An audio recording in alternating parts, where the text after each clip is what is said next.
हाँ जी, जय हिंद साथियों। मेरा नाम एडवोकेट के राज भैरव है और आज हम यूपीएससी 2025 के लिए क्या रणनीति होनी चाहिए इसके बारे में बात करेंगे। हालांकि इस तरह की वीडियोस बनाने से मैं बचता हूँ क्योंकि मेरा ये मानना है कि सबसे पहले जो स्ट्रेटेजी बनाते हैं तो वो खुद के ऊपर इम्प्लीमेंट करें और खुद सिलेक्शन लें, उसके बाद में दूसरों को ज्ञान दें। बट मेरा जो अनुभव है इतने सालों का, उसके बारे में ये चीज़ें मैं आपसे साझा करना चाहता हूँ कि क्या क्या तैयारी के दौरान चीज़ें नहीं करनी चाहिए। और मेरे से इंस्टाग्राम पे भी कई बार ये सवाल पूछा गया है, यूट्यूब के जो अदर वीडियोस हैं मेरे उस पर भी ये सवाल पूछा गया है कि सर 2025 के लिए स्ट्रेटजी बनाओ, 2026 के लिए स्ट्रेटजी बनाओ। तो देखो, ये सब फालतू की चीज़ें हैं। हाँ, मैं कोशिश करूँगा कि कुछ चीज़ें मोटा मोटा आपको समझा सकूँ। अब इस तरह के वीडियोज़ में नहीं बनाऊँगा कि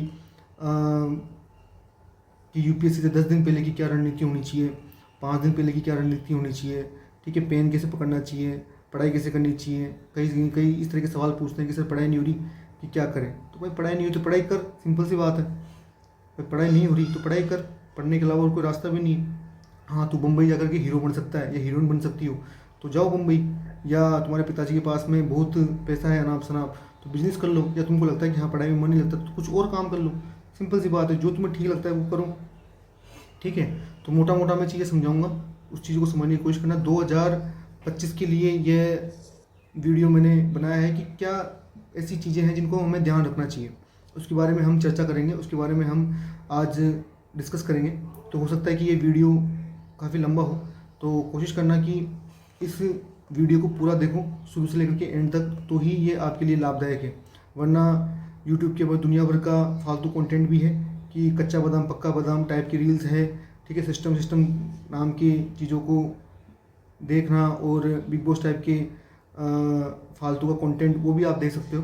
तो जो आपके काम की चीज़ें हैं वो आप देखें, उसे यूज़ करें, उसे इम्प्लीमेंट करें, ठीक है। तो 2025 के अंदर यूपीएससी का जो एग्ज़ाम है वो एग्ज़ाम की जो डेट ऑफ नोटिफिकेशन है कि एग्ज़ाम की जो फॉर्म है वो कब स्टार्ट होगा, तो वो होगा 22 जनवरी से, ठीक है, 22 जनवरी से। और लास्ट डेट जो है फॉर्म भरने की वो है 11 फरवरी, और प्रीलिम्स जो है वो है 25 मई को, ठीक है। तो सुबह 9:30 से लेकर के 11:30 बजे तक जीएस और 2:30 से लेकर के 4:30 तक सी सेट, ठीक है। उम्मीद करता हूँ कि आपको मेरी बातें समझ में आ रही होगी और आप जो है इस चीज़ का लाभ भी उठाओगे। तो प्री और मेंस के बीच में जो समय है वो समय है 83 डेज़ का। कितने दिनों का गैप है? 83 डेज़ का। तो इतना समय है नहीं, तो कोशिश करना कि प्रीलिम्स के टाइम से पहले पहले, यानी प्रीलिम्स के 3 महीने पहले से, जैसे मई में पेपर है तो मई से 3 महीने पहले आपके फॉर एग्जांपल मार्च, अप्रैल, मई, ये 3 महीने जो है आप यूपीएससी प्रीलिम्स के लिए दो। लेकिन कोशिश करना कि उससे पहले पहले आप जो है मेंस का पूरा सिलेबस कवर कर लो, ठीक है। मेंस का पूरा क्या कर लो, सिलेबस कवर कर लो। और मेंस का सिलेबस कवर करके जितने ज़्यादा आंसर राइटिंग कर सकते हो, फॉर एग्जांपल कम से कम बता रहा हूँ मैं, कम से कम 700 से 800 क्वेश्चंस आप लिख लो, कम से कम 10 से 12 ऐसे लिख लो निबंध, ठीक है। तो उस चीज़ का लाभ आपको ये मिलेगा कि जैसे मान लो प्रीलिम्स होता है तो प्रीलिम्स निकलने के तुरंत जो ये 83 दिन है, 83 डेज है, तो उसमें आपको ज़्यादा भागम दौड़ी करनी नहीं पड़ेगी। फॉर एग्जांपल आपके यदि नोट्स तैयार है तो वो नोट्स के लाभ आपको तब मिलेंगे जब आप मेंस लिख रहे होंगे। मेरी बात समझ में आ रही होगी आपको, ठीक है। मैं उम्मीद करता हूँ कि मेरी बातें आपको स्पष्ट रूप से क्लियर हो रही होगी, ठीक है। तो कितने दिन बाकी है, ठीक है, तो कितने दिन बाकी है यूपीएससी प्रीलिम्स के रिगार्डिंग। तो मैं मान के चलता हूँ कि आज 5 जून है तो 353 डेज मान के चलो कि 350 दिन है। कितने दिन है? 350 दिन है। तो अब इन 350 दिनों के अंदर आपको क्या करना चाहिए, ठीक है। तो इन 350 दिनों में कोशिश करो कि जीएस के जितने भी सब्जेक्ट हैं उन सब्जेक्ट को आप नोट्स बना के रखो, जीएस के जितने भी सब्जेक्ट हैं, फॉर एग्जांपल हिस्ट्री है, ठीक है, हिस्ट्री के अंदर प्राचीन भारत, मध्यकालीन भारत, आधुनिक भारत, कला और संस्कृति, हिस्ट्री के बाद में geography plus mapping, history geography polity, environment, economy, science and tech, ethics, ठीक है, टेक्नोलॉजी, और साथ में जैसे डिफेंस है, डिजास्टर मैनेजमेंट है, ठीक है, आईआर है। तो इन सब के जो है नोट्स बना करके पहले से ही रख लो। यदि मान लो जैसे पॉलिटी है तो पॉलिटी लगभग 800 से 900 पेज की किताब है, और यदि आपने 100 से 150 पेज में इसको समेट के रख दिया तो इसका लाभ आपको जो है एग्ज़ाम के टाइम देखने को मिलेगा। और कम से कम एक किताब को 7 से 8 बार पढ़ो, तब जाके कि आपको है ना चीज़ें समझ में आएगी, ठीक है। फॉर एग्जांपल भारत के अंदर पार्लियामेंट्री डेमोक्रेसी, तो वो क्यों है, अभी चुनाव हुए हैं, तो पार्लियामेंट्री डेमोक्रेसी के फ़ायदे क्या हैं, भारत ने प्रेसिडेंशियल डेमोक्रेसी को क्यों नहीं चुना, पार्लियामेंट्री डेमोक्रेसी को ही क्यों चुना, ऐसे क्या कारण है कि भारत जो संविधान है वो इतना व्यापक है, ठीक है। भारत की जो जुडिशरी सिस्टम है वो एकीकृत न्यायपालिका क्यों है, इंटीग्रेटेड जुडिशरी सिस्टम क्यों है, ठीक है। तो इसके बारे में जो है वो कारण आपको पता होना चाहिए कि ऐसा क्या कारण है कि 1947 के अंदर ही देश आज़ाद हुआ, जब 1942 था, सेकेंड वर्ल्ड वॉर चल रहा था, तब आज़ाद क्यों नहीं हुआ, समझ रहे हो। ज्योग्राफी है तो भारत में लगभग सभी ऋतुएं आती हैं। भारत ऐसा देश है जहाँ पर भिन्न भिन्न विविधताएँ हैं, भिन्न भिन्न रीति रिवाज है, धर्म है, खान पान है, वेशभूषा है। तो उसके लाभ आप अंतर्राष्ट्रीय स्तर पर कैसे उठा सकते हो, ठीक है, चाहे एक आर्थिक दृष्टि से, चाहे एक सामाजिक दृष्टि से, चाहे इंटरनेशनली जो है जो पॉलिटिकल सिस्टम है उसके अंदर, तो उसका लाभ कैसे उठा सकते हो, ठीक है। तो अब बुक्स की बात करेंगे, और सबको पता है कि हिंदी मीडियम के बच्चे लक्ष्मीकांत पढ़ते हैं, और ये भी इंग्लिश मीडियम के बच्चे भी लक्ष्मीकांत पढ़ते हैं। हिस्ट्री के लिए जो है एनसीईआरटी है, और हिस्ट्री के लिए एनसीईआरटी है, आर एस शर्मा है, और मध्यकालीन भारत के लिए जो है जो मिडावल हिस्ट्री है उसके लिए सतीश चंद्रा है, और मॉडर्न हिस्ट्री के लिए स्पेक्ट्रम है, सबको पता है। कला एवं संस्कृति के लिए नितिन संघानिया है, और इसके साथ साथ आप जो है फाइन आर्ट की एनसीईआरटी आती है वो भी कर सकते हो। ज्योग्राफी के लिए 11-12 की एनसीईआरटी है, और मेरा पर्सनली मानना है कि दृष्टि की क्विक बुक अच्छी है ज्योग्राफी के लिए। मैंने महेश कुमार बर्णवाल भी पढ़ी हुई है, लेकिन ये मैं बोलूँगा कि ये बहुत अच्छी है ज्योग्राफी के लिए, ठीक है। जीसी लियोंग जो है इंग्लिश मीडियम के बच्चे पढ़ते हैं। इन्वायरमेंट के लिए दृष्टि की क्विक बुक है, बहुत अच्छी किताब है, बहुत शानदार किताब है। एनसीईआरटी आप साथ में कर सकते हो। इंग्लिश मीडियम के बच्चे शंकर आईएएस पढ़ते हैं, इकोनॉमी के लिए 11वीं-12वीं की एनसीईआरटी को कोई भी एक बुक पढ़ सकते हो आप। मैंने रामेश्वर सर के नोट्स पढ़े हुए हैं, और मैंने कोई पर्टिकुलर कोई एक किताब पूरी नहीं पढ़ी। कोई बोलता है मुन्नाल वगैरह, तो मुझे पसंद नहीं है मुन्नाल, मैंने मुन्नाल के लेक्चर लेके देखे हुए हैं। कुछ लोग बोलेंगे कि नहीं सर आप जो है गलत बोल रहे हो। मुन्नाल बहुत अच्छे टीचर है, बहुत विशाल टीचर है। मैं उनके सामने एक माटी का एक कण भी नहीं हूँ, लेकिन जितना मेरी समझ है 1500 पेज से लेकर के 1200 पेज के उनके नोट्स हैं, तो वो इससे अच्छा तो ये है कि यार आप खुद के नोट्स बना लो, 150 से 200 पेज में जो है खुद के नोट्स तैयार कर लो। जनरल साइंस के लिए हालांकि जनरल साइंस के क्वेश्चन इतने आते नहीं है, लेकिन मान लो जैसे CAPF कोई देता है तो उसके लिए ल्यूसेंट है, ल्यूसेंट कर सकते हो आप। टेक्नोलॉजी है तो टेक्नोलॉजी के लिए दृष्टि क्लास नोट्स काफ़ी है। अब देखो यूपीएससी की तैयारी करता कौन है। हाँ जी, तो नेक्स्ट सवाल यह है कि यूपीएससी की तैयारी अधिकांशतः करता कौन है, ठीक है। यूपीएससी की तैयारी अधिकांश कौन करता है, ठीक है।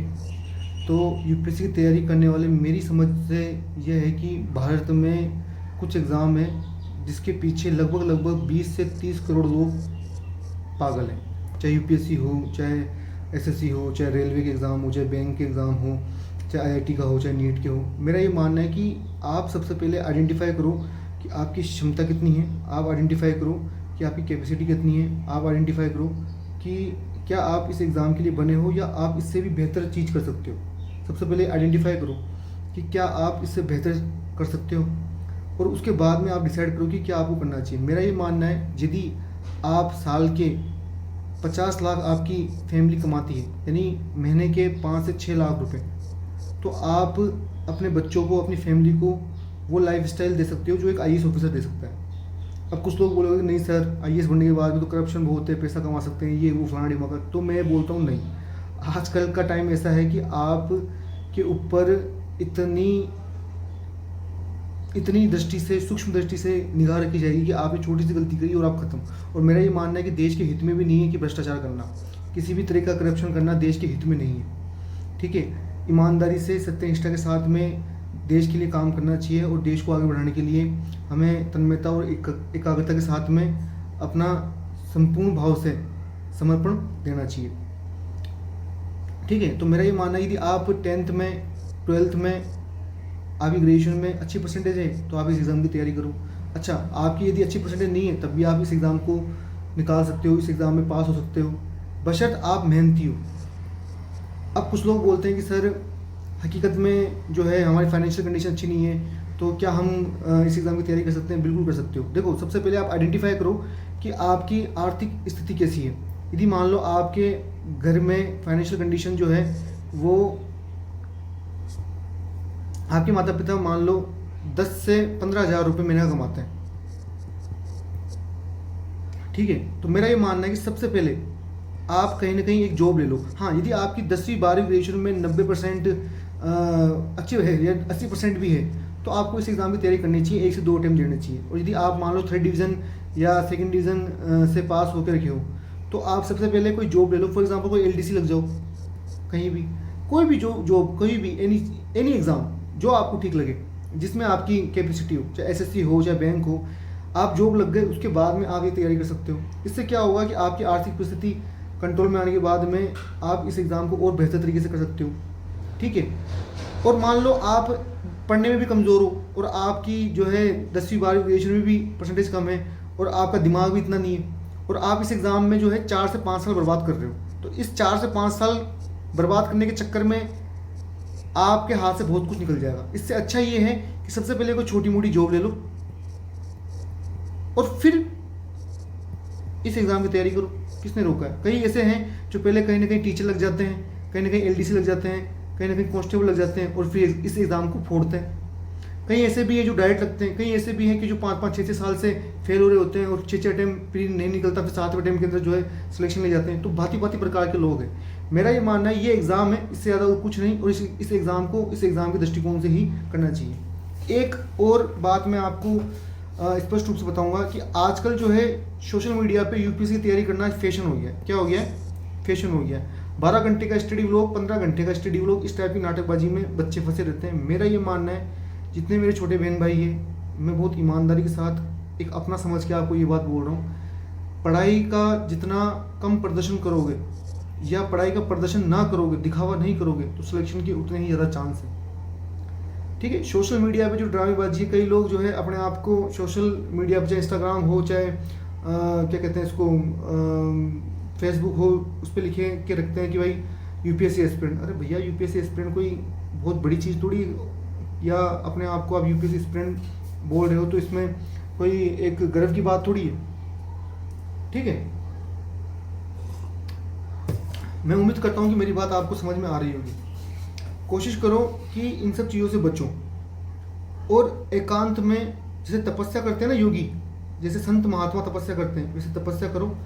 2 से 3 अटेम्प्ट दो, सिलेक्शन नहीं हो रहा है तो सोचो, दिमाग की घोड़े 8 दिशाओं में दौड़ाओ, 8 दिशाओं में दौड़ाओ। सोचो कि हाँ, आप किस डायरेक्शन में अपना करियर बना सकते हो। सबसे इंपॉर्टेंट चीज़ है कि आप फाइनेंशियली स्टेबल होने चाहिए। यदि आप साल के कम से कम 20 लाख रुपए कमा रहे हो, कम से कम 20 लाख रुपए कमा रहे हो, तो आप अपने बच्चों को अच्छी लाइफ, अपने फैमिली को अच्छी लाइफ दे सकते हो। ठीक है, 20 लाख से अधिक कमा रहे हो तो और अच्छी बात है। कम से कम 20 लाख रुपए यदि आप कमा रहे हो, कम से कम महीने का 2 से 3 लाख रुपए यदि आप कमा रहे हो, तो आप अपनी फैमिली को अच्छी लाइफ दे सकते हो। आपके पेरेंट्स, भगवान ना करे कुछ ऐसा हो, यदि आपके पेरेंट्स बीमार भी पड़ते हैं तो आप उनको अच्छा स्वास्थ्य के लिए अच्छे हॉस्पिटल में भर्ती करवा सकते हो। ठीक है, उनको वैकेशन के लिए अच्छी जगह घूमने के लिए लेके जा सकते हो। जैसे जैसे आपकी उम्र बढ़ रही है, ठीक वैसे वैसे आपके माता पिता की उम्र कम हो रही है। तो कुल मिला के इतनी सी बात है, इस एग्ज़ाम को एग्ज़ाम के दृष्टिकोण से देखो। 2 से 3 अटेम्प्ट दो, नहीं हो रहा तो कुछ और सोचो। मैं ये नहीं बोल रहा हूँ कि ये इस एग्ज़ाम की तैयारी छोड़ दो, मैं ये भी नहीं बोल रहा हूँ कि इस एग्ज़ाम की तैयारी नहीं करनी चाहिए, बिल्कुल करनी चाहिए, लेकिन साथ में फिर कुछ ना कुछ एडिशनल सोचो। ऐसा मत करो कि एक कमरे में बैठ करके मैं देखता हूँ मेरे साथ में ऐसे ऐसे स्टूडेंट हैं जो 2014 में मेरे साथ कोचिंग कर रहे थे, उस टाइम में मैं कॉलेज में था, ठीक है, वो ग्रेजुएट हो चुके थे, वो तब से जयपुर रह रहे हैं, उनकी 33 साल 34 साल की उम्र हो गई, उनका आज तक का एलडीसी भी नहीं निकला, सिलेक्शन नहीं हुआ। क्या मतलब है? तो बुद्धि का प्रयोग करो, सबसे पहले कहीं ना कहीं सिलेक्शन लो, और उस सिलेक्शन से आपको कॉन्फिडेंस जो है वो बूस्ट होगा। आपको लगेगा कि हाँ, आप कोई आंडू पांडू टाइप के आदमी नहीं हो, आप कोई ऐसे एरे गेरे नत्थु गिरे इंसान नहीं हो, आपकी भी कोई पहचान है, सेल्फ रिस्पेक्ट खुद के नज़रों में डेवलप होगी। या आप ऐसा कर सकते हो कि हाँ यार, आपको लगता है कि नहीं यार, एलडीसी या कोई और जॉब जो 40 से 50 हज़ार रुपये मिलते हैं, उसमें वो आपके लायक नहीं है, आप प्राइवेट सेक्टर में अच्छा कमा सकते हो, तो आप वैसा कर लो, आप वैसा कर लो, कोई दिक्कत वाली बात नहीं है। देखो, एक एलडीसी है या एक कांस्टेबल है, स्टार्टिंग में कितने मिलते हैं इनको? 14,800 रुपये। 2 साल बाद जो है लगभग 28 से 30 हज़ार होता है। एक बैंक पीओ है, उसको ज़्यादा मिलते हैं, बैंक क्लर्क उसको कम मिलते हैं। तो मेरा ये मानना है कि कहीं ना कहीं आप ये सोचो कि आप फाइनेंशियली कैसे स्टेबल हो सकते हो, ठीक है। और कोशिश करो कि सोशल मीडिया पे इस ड्रामेबाजी को इग्नोर करो और ईमानदारी से मेहनत करो। अब मेरा ये मानना है कि यूपीएससी में सिलेक्शन की संभावना किस स्टूडेंट की ज़्यादा होती है। जैसे जो मैंने देखे हैं आज तक, कहीं ना कहीं मेरी भी कुछ ना कुछ कमी रही है, तभी तो मेरा सिलेक्शन नहीं हुआ, और उसी कमियों पे मैं काम कर रहा हूँ, और कोशिश करूँगा कि नेक्स्ट ईयर उस कमियों को दूर करूँ और अपने आप को इम्प्रूव करूँ, ठीक है। मेरा ये मानना है जो स्टूडेंट यूपीएससी में सेलेक्ट होते हैं उनमें ऐसा क्या होता है, मैंने देखे हैं, जैसे एक जगदीश भाई है, जगदीश बांगड़वा, वो आईपीएस लगे हुए हैं, ठीक है। यशवंत भैया है, हेमंत भैया है, शिवम शर्मा है, पुनीत सिंह राजपूत है, ठीक है। अभी इसी साल एक मेरे मित्र हैं दीपक मीणा, 950 की रैंक है उनकी। मैं कम से कम 17 से 18 नाम ऐसे ले सकता हूं जिनका सिलेक्शन हो चुका मेरे आसपास, चाहे यूपीएससी हो चाहे आरएस हो। उनमें ऐसा क्या क्वालिटी होती है? उनमें ऐसी क्वालिटी ये होती है कि वो थोड़े स्वार्थी होते हैं, अपने काम से काम रखते हैं, चाहे लाइब्रेरी हो चाहे रूम हो, एकांत में पढ़ेंगे, फालतू की दोस्ती यारी में नहीं अटकेंगे,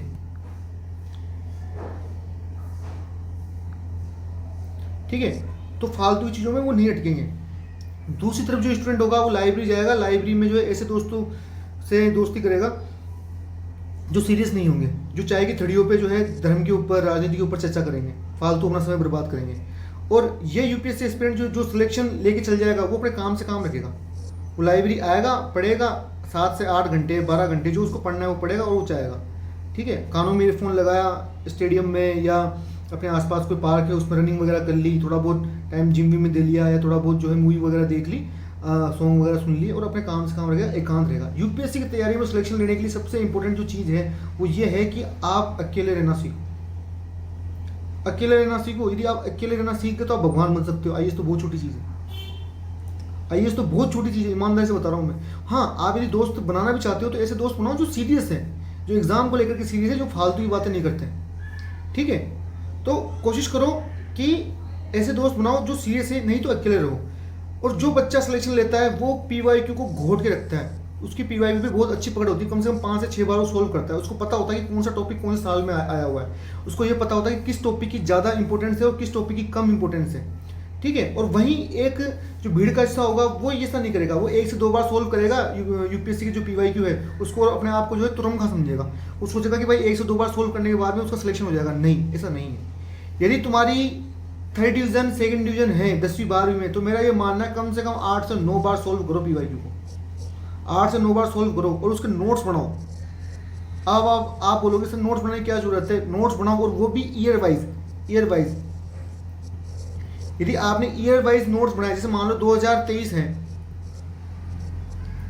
2023 की क्वेश्चन 1 से लेकर के क्वेश्चन 100 तक आपने नोट्स बनाए, ठीक है। आप आइडेंटिफाई करोगे कि हाँ कैसा क्वेश्चन आ रहा है, आप आइडेंटिफाई करोगे कि हाँ किस टॉपिक से क्वेश्चन पूछे जा रहे हैं। 2023 2022 से लेकर के 2011 तक के आप नोट्स बनाओ, और कुछ नहीं करना आपको, 10 क्वेश्चन डेली के करो।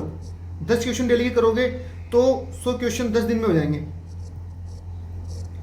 ठीक है। 10 दिन में एक पेपर हो गया तो आराम से 100 दिन के अंदर जो है आपके 10 साल के पेपर तैयार। 10 साल के पेपर तैयार, फिर वैसे सीसेट का करो।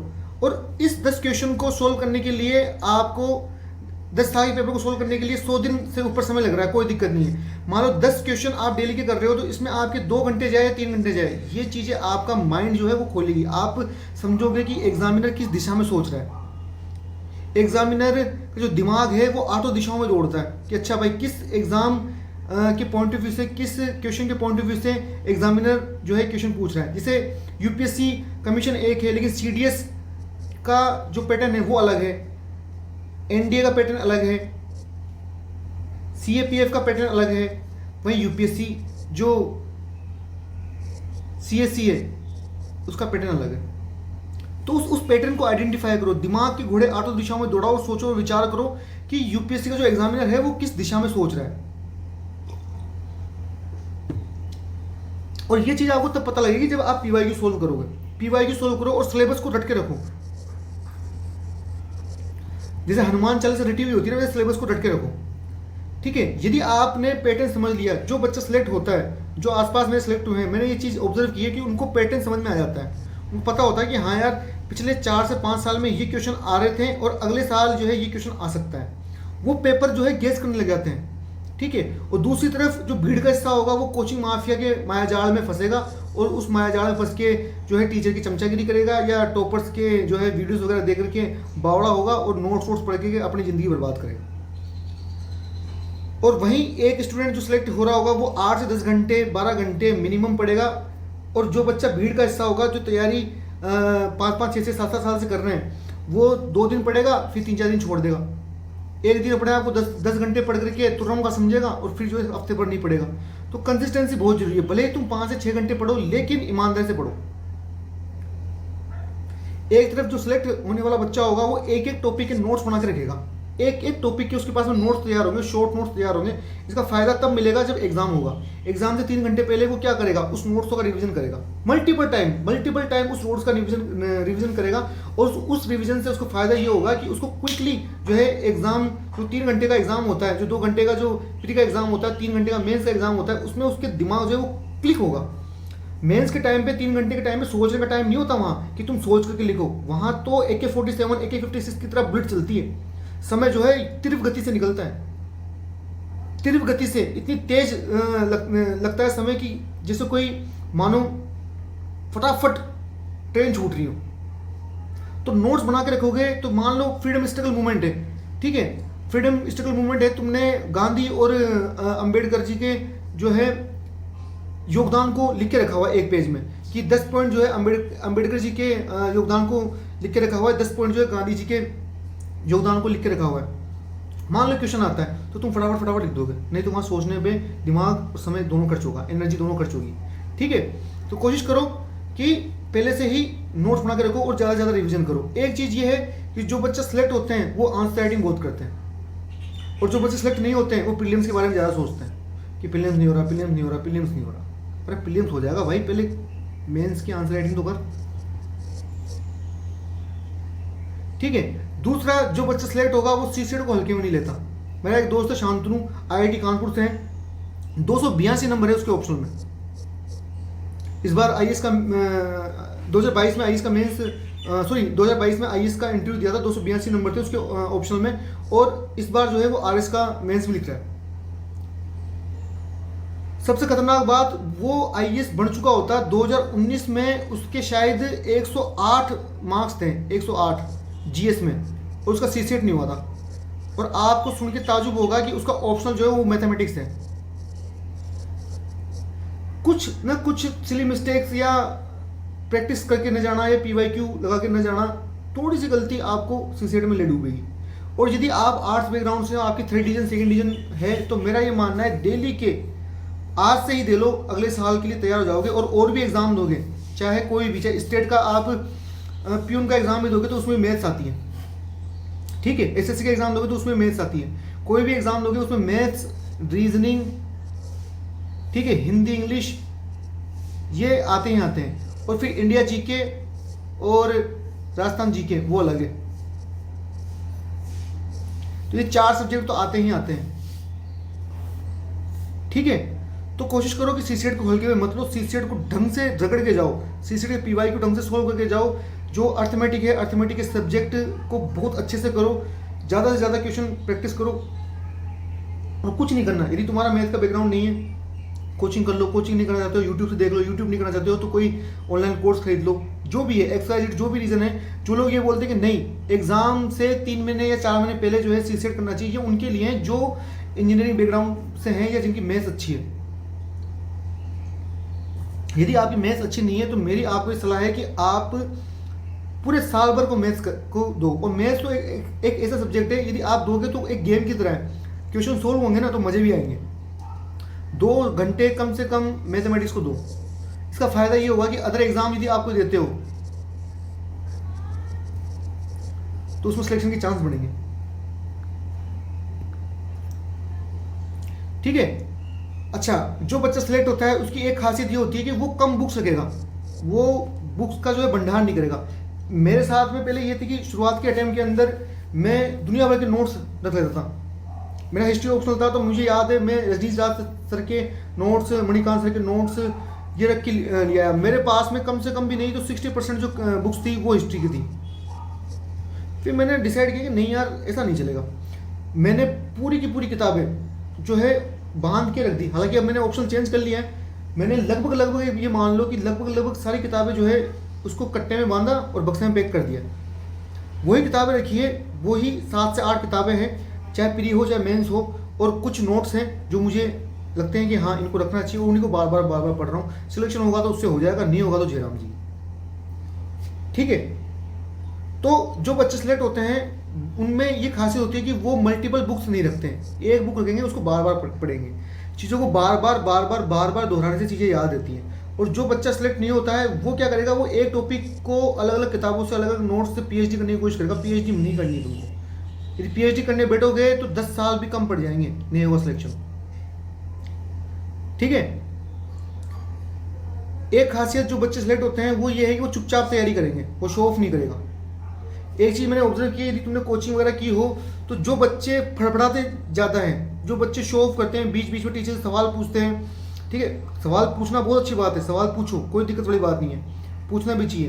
लेकिन जो बच्चे बार बार टीचर को इरिटेट करते हैं या अपने आप को एक डेमो दिखा करके अपने आप को क्लास में हीरो या हीरोइन बनने की कोशिश करते हैं, उनकी सिलेक्शन नहीं होते हैं। जो बच्चे चुपचाप रह करके तैयारी करते हैं और चुपचाप रह करके जो है एकांत में पढ़ते हैं, उनके सिलेक्शन होने के चांस ज़्यादा है। मैं ईमान से बता रहा हूँ, हमारे बैच के अंदर जो मुझे लगता था कि यार ये बंदा सेलेक्ट होगा, उसका सिलेक्शन नहीं हुआ। और मुझे लगता था कि यार इनका सिलेक्शन नहीं होगा, उसका सिलेक्शन हो गया। जो कम बोलते हैं, चुपचाप रहते हैं, ठीक है, फालतू पकड़ नहीं करते हैं, टाइम से लाइब्रेरी आते हैं, टाइम से लाइब्रेरी जाते हैं, या रूम से पे पढ़ते हैं तो रूम पे अपना टाइम निकालते हैं और बढ़िया तरीके से तैयारी करते हैं, उनके सिलेक्शन के चांस हाई होते हैं। जो बच्चे चाय की थड़ियों पर डेमो बनाते हैं या लड़कियों को सामने स्टाइल मारते हैं, या एक मेंस लिख लिया तो हीरो बनने की कोशिश करते हैं, एक इंटरव्यू दे लिया तो जो है जूनियर के सामने हीरो बनने की कोशिश करते हैं, उनका कुछ नहीं होता। उनका सिलेक्शन भी होंगे तो बहुत पीछे रैंक की तरफ होंगे। मैं बहुत ईमानदारी के साथ दोस्तों आपको चीज़ें बता रहा हूँ, ऐसा मत समझना कि मैं कोई शो ऑफ कर रहा हूँ। मैं बहुत ईमानदारी के साथ, सत्यनिष्ठा के साथ अपना अनुभव साझा कर रहा हूँ आपसे। ठीक है। दूसरी चीज़, जो बच्चा सेलेक्ट होगा उसका प्लान बी कहीं ना कहीं वो बना के रखेगा। वो यूपीएससी की तैयारी करेगा, लेकिन उसका दिमाग में ये होगा कि हाँ यार यदि मान लो यूपीएससी में सेलेक्ट नहीं होगा, यदि उसमें यूपीएससी में सिलेक्शन नहीं होता है तो वो क्या करेगा। मैंने डिसाइड कर लिया था कि मुझे लॉ करनी है। मेरे साथ के कई बच्चे हैं जिन्होंने बीएड वगैरह की थी, मेरा बीएड में मन नहीं था, मैंने लॉ करी, मैंने एलएलबी करी, एलएलएम करी, अब मेरी पीएचडी इस साल सब कुछ ठीक रहा तो इस साल मेरी पीएचडी स्टार्ट हो जाएगी लॉ। और आज वर्तमान में मेरी कम से कम भी नहीं तो 70 से 80 हज़ार रुपये मंथली वैल्यू है। ठीक है। तो सबसे पहले ये डिसाइड करो कि तुम यदि यूपीएससी में नहीं होता है तो तुम क्या करोगे, क्या सोचोगे। एक चीज़ और, यदि मान लो आप इंटरव्यू वगैरह देते हो तो कहीं ना कहीं किसी न किसी कोचिंग इंस्टीट्यूट में आप पढ़ाने लग जाओगे आराम से 10-12 घंटे यदि तुम वहाँ पढ़ाते हो तो 5 से 6 लाख रुपये तुम कहीं नहीं छोड़ोगे, ये बता देता हूँ। लेकिन टीचिंग फील्ड अलग चीज़ है, वो उसका एक अलग दिशा में बात होती है, किसी और वीडियो में हम डिस्कस करेंगे। ठीक है। एक क्वालिटी ये होती है, जो बच्चा यूपीएससी में सेलेक्ट होते हैं वो उसकी क्वालिटी ये होगी कि वो जो है टाइमलाइन डिसाइड करेगा कि इस साल तक उसका सिलेक्शन होगा तो ठीक, नहीं तो वो छोड़ के निकल जाएगा। दूसरा, जो यूपीएससी में बर्बाद हो रहे होंगे वो 5-5, 10-10 साल, 15-15 साल खराब करेंगे। मैं ये नहीं बोल रहा कि तैयारी मत करो, तुम 10 साल के, तुम 15 साल तैयारी करो। SC ST OBC वालों को 9 अटेम्प्ट मिलते हैं, SC ST वालों को अनलिमिटेड अटेम्प्ट मिलते हैं। 21 साल की उम्र से लेकर के 37 साल की उम्र तक तुम तैयारी कर सकते हो, करो ना, किसने रोका है। लेकिन 37 साल की उम्र तक तैयारी करना मूर्खता है, साथ में कुछ और भी करो। बाजार में 99.99% बच्चे जो है वो असफल है।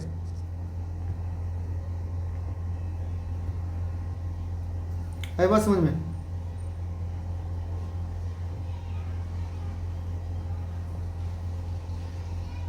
बाजार में 99% जो बच्चे हैं वो असफल है, और उन असफल बच्चों की वजह से ही बाजार चलता है। कोचिंग इंस्टीट्यूट चलते हैं, उस कोचिंग इंस्टीट्यूट में जो पढ़ाने वाले टीचर है वो महंगी महंगी कारें खरीदते हैं, बढ़िया बढ़िया बंगला खरीदते हैं, ठीक है। उस कोचिंग इंस्टीट्यूट के आसपास जो घर होते हैं उन घरों पे जो रेंट चलता है वो बढ़िया घर जो आसपास है उस घरों में बच्चे रहते हैं। वो घर वाले जो है रेंट पे चला करके अपना भरण पोषण करते हैं। उसके आसपास जो कोचिंग इंस्टीट्यूट के आसपास जो किताबों की दुकानें हैं उसकी इकॉनमी वहाँ से चल रही होती है। जो रेडी लगाते हैं, चाहे वड़ा पाव की हो, चाहे आपके खाने की हो, जो भी है, मतलब उस कोचिंग इंडस्ट्री के आसपास पूरी इकॉनमी चलती होती है। चाहे आप ओल्ड राजेंद्र नगर हो, ORN, चाहे आप मुखर्जी नगर ले लो,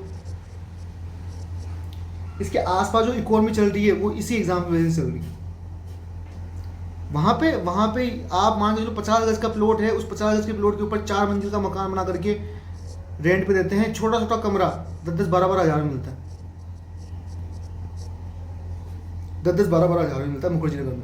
और ओल्ड राजेंद्र नगर में 20,000, 22,000 का कमरा है, रूम सिर्फ।